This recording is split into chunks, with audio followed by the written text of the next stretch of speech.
talking about a very important part of writing, which is how to make the dialogue between characters interesting and relatable. Dialogue is a very important part of writing because it helps us understand the voices of characters.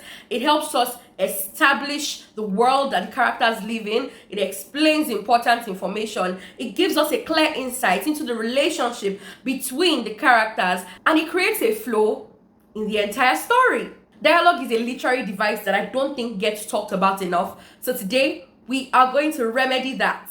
Hi, my name is Omotayo, and I'm so grateful that you're watching this video. Please stick till the end of this video. You have so much to learn. Also, don't forget to like, subscribe, and leave your comments. Thank you so much. The first thing you want to do to make your dialogue interesting is to make it more realistic. Listen to the people around you. Listen to how the people of the world talk. And if you're writing historical fiction or a period piece, do your research about how people used to talk then. It helps make your dialogue more realistic. Have you ever watched those old Nollywood movies or those old Christian movies where they talk like this? They go, "My friend, I have something very important to tell you." The other party goes, "My friend, I am listening. Tell me." "My friend, do you know that I really liked that dress that you wore yesterday?" "Really? Yesterday? That old dress that I've had?" "Yes, it is so beautiful on you. You are very beautiful, my friend." "Thank you, my friend. I am most grateful. You are the kindest of all." Or something ridiculous like that. And I'm like, What?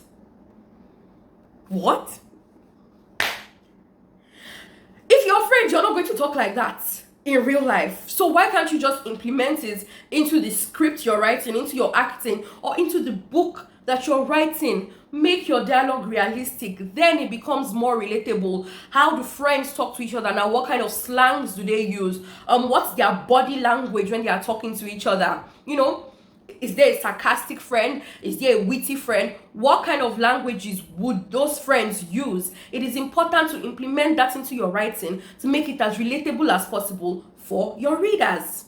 The second thing you want to do is to give that particular dialogue purpose. What do I mean by purpose? Why are the characters talking at this point in time? Is it to establish a relationship, whether a casual or formal relationship? Is it to explain something? Is it to give explanation to a term or something important in the book? Is it to show the beliefs of the character? Is it to give comfort to another character? What exactly are those characters talking about and why? Now, mind you, I do not mean that every single dialogue you have has to be extremely serious because you're giving it a purpose. I'm saying even in the most casual dialogues, like, "Oh, where are you going today? Oh, what are you doing today?" Or things like that. What is the purpose? What is the general purpose in the story? Are they asking those questions because they want to hang out, which means they are showing the relationship between those characters? Or are they asking those questions because they want to find out the movement of the character? Now imagine if you have like a stalker situation. Those little hints, those small things that you put here and there give a general outlook in the story and can connect things together much better than if you're trying to go through only narration style. The third thing you want to do is to mix your dialogue with narration. I cannot emphasize this enough. Almost nobody, well, I can't say nobody because there might be some people, but a huge percentage of readers do not want to read 4 to 6 pages of only dialogue. In fact, 3 pages of only dialogue is too much. Some would argue 2 is too much.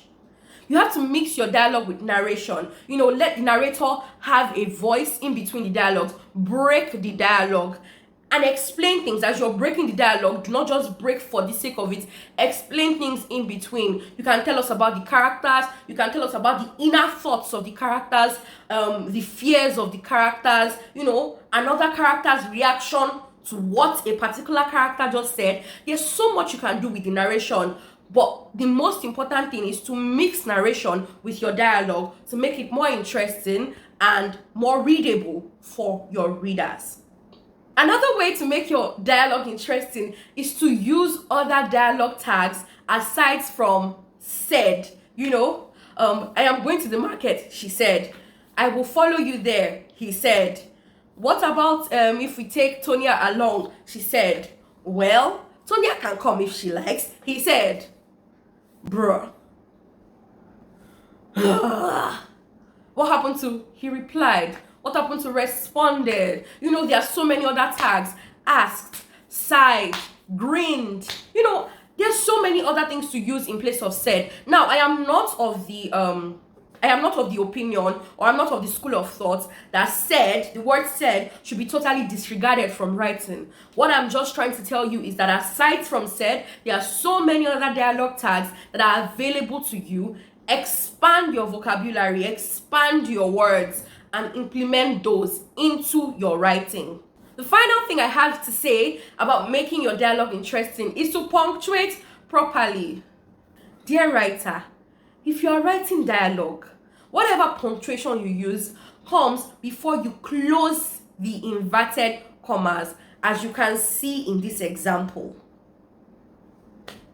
If you use an exclamation point or a full stop or a question mark, there is no need to put a comma after those punctuations.